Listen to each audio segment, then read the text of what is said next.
In this video, we'll talk about ricochet bullet. So it is a deflection of a bullet from its path by striking an intervening object in its way before striking the target. For example, the starting point is A and your target point is Z.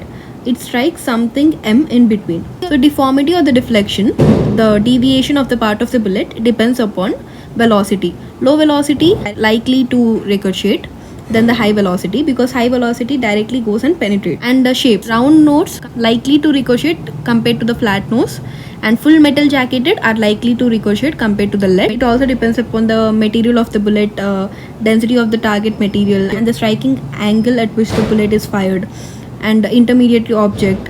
So these are the different things in which the deflection depends upon. So may be possible to have multiple entry points and exit points with the bun bullet. And the bullets that do not exit the head are retained in the cranial cavity, shows the internal ricochet, right? So when the bullet is fired into the brain, when the bullet is fired into the head and it doesn't come out, it means it's undergoing internal ricochet. What is billiard ball effect?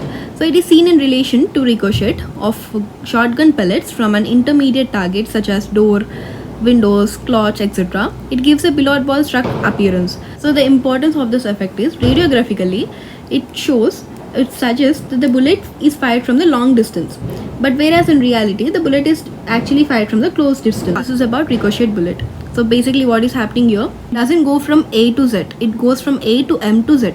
So that is deflection in the bullet.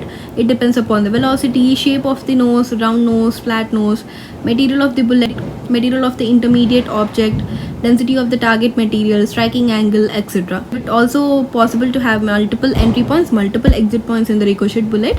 And billiard ball effect, so it is seen with respect to ricochet shotgun pellets. Radiographically, what is its use? Mistaken from the large distance, but in reality it is fired from the short distance. So this is about ricochet of the bullet. Bye.